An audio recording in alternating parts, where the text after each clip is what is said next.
கேரளாவின் வயநாடு அதன் மூச்சடைக்கக்கூடிய அழகுக்காக புகழ் பெற்றது. ஆனால் ஜூலை 30 2024 ஒரு துயரமான பேரழிவை சந்தித்தது. ஒரு கொடிய நிலச்சரிவு மாவட்டத்தை உலுக்கியது. 285க்கும் மேற்பட்ட உயிர்களை குடித்து என்ற குடும்பங்களை இடம்பெயர் செய்தது. ஆனா இது எப்படி நடந்தது? இந்த பேரழிவின் பின்னணியில் உள்ள கதையை அவிழ்த்து விடுவோம்.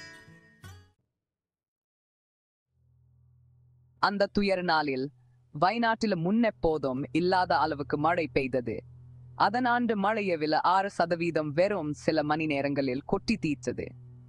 இந்த பெருமழையானது மேற்கு தொடர்ச்சி மலையின் நிலைய நிலப்பரப்பில் நிலச்சரிவுகளை தூண்டி பாரிய அழிவுக்கு வழிவகுத்தது. காலநிலை மாற்றம் மற்றும் அரபிக்கடலில் வெப்பமயமாதல் ஆகியவற்றால் இந்த மோசமான வானிலை நிகழ்வு ஏற்பட்டதா நிபுணர்கள் குற்றம் சாட்டுகின்றனர். சமீப ஆண்டுகளை கேரளாவில் மழை பொழிவை தீவிரப்படுத்தி வருது.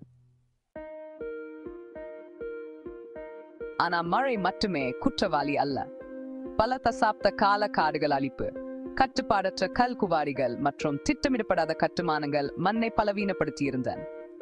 மரங்கள் அகற்றப்பட்டதா நிலத்தில் வேர்கள் இயற்கையாக பற்றிட்டிருப்பது குறைந்து அப்பகுதி மிகவும் பாதிக்கப்படக்கூடியதாக மாறியது. மழை பெய்த போது நீரால் நிரம்பிய மண் சரிந்து வழிந்தது. நிலச்சரிவில் முழு கிராமங்களும் அழிந்தன. 285க்கும் மேற்பட்டோர் உயிரிழந்தது உறுதி செய்யப்பட்டது. மேலும் பலர் அடித்து செல்லப்பட்டனர் அல்லது இடிபாடுகளில் புதைந்தனர். அப்பகுதியின் புவியியல் அமைப்பு சோகத்தை அதிகப்படுத்தியது. இடிபாடுகள் பல கிலோமீட்டர்கள் கீழ் நோக்கி அகழ்வி சென்றன.